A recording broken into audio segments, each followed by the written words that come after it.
നമസ്കാരം. റാഫ്റ്റ് ഫുട്ബോളിലേക്ക് എവർക്കും സ്വാഗതം.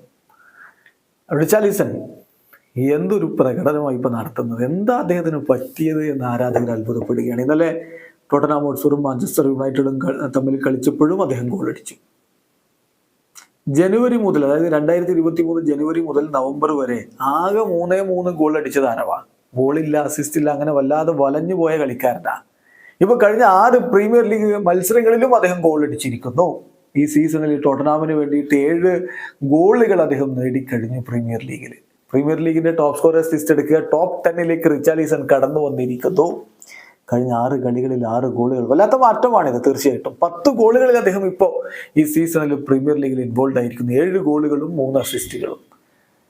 അദ്ദേഹത്തിന്റെ മാറ്റത്തിന്റെ ആ ഒരു വ്യാപ്തി എത്രത്തോളം ഉണ്ട് എന്ന് മനസ്സിലാക്കാൻ വേണ്ടി ഒരു കാര്യം പറയട്ടെ. ആഴ്സണലിന്റെ ഒരു താരവും അദ്ദേഹത്തോളം ഗോൾ അടിച്ചിട്ടില്ല. ഇടയിടെ റിച്ചാർലിസൺ ആഴ്സണലില്ല, ടോട്ടൻഹാമിലാണ് എന്നൊക്കെ പറഞ്ഞ് വളരെ കമന്റ് ഇടാൻ സാധ്യതയുണ്ട്. അതൊക്കെ എല്ലാവർക്കും അറിയാം. ഇത് പറയുന്നത് ആഴ്സണൽ മികച്ച രൂപത്തിൽ കളിക്കുന്ന ടീമാണ്, മികച്ച സ്ട്രൈക്കർമാരൊക്കെ ഉള്ള ടീമാണ്. എന്നിട്ട് പോലും അവരിൽ ആരും റിച്ചാർലിസണോളം ഗോൾ അടിച്ചിട്ടില്ല എന്ന് പറയുമ്പോൾ റിച്ചാർലിസൺ അതിനനുസരിച്ചുള്ള മാറ്റം വരുത്തിയിട്ടുണ്ട് എന്നുള്ളത് കാണിക്കാൻ വേണ്ടി പറഞ്ഞൊരു താരതമ്യം മാത്രമാണ്. സ്കോക്കയൊക്കെ അത്തരത്തിലാണ് റിച്ചാർലിസന്റെ പ്രകടനത്തെ കാണിക്കാൻ വേണ്ടി താരതമ്യവുമായിട്ട് അതായിട്ട് വന്നിട്ടുള്ളത്.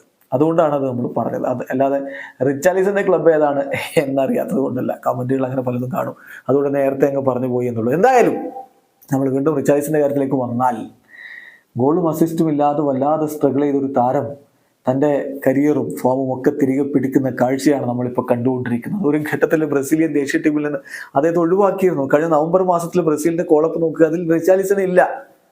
അതിനോട് റിച്ചാർലിസൺ പ്രതികരിച്ചിരുന്നു, എനിക്ക് സങ്കടമുണ്ട്, പക്ഷേ യാഥാർത്ഥ്യം ഞാൻ ഉൾക്കൊള്ളുന്നു, എൻ്റെ പ്രകടനം ഞാൻ ഉദ്ദേശിച്ച പോലെ മുന്നോട്ട് പോകുന്നില്ല, അതുകൊണ്ട് തന്നെയാണ് ഇത് സംഭവിച്ചത് എന്ന്. ഏതായാലും റിച്ചാർലിസൺ ഇപ്പോൾ ഗോളടിച്ചു കൂട്ടുന്നു, തുടരെ ഗോളടിക്കുന്നു. നല്ല ഒരു റണ്ണിലാണ് അദ്ദേഹത്തിൻ്റെ കാര്യങ്ങൾ ഇപ്പോൾ പോയിക്കൊണ്ടിരിക്കുന്നത്.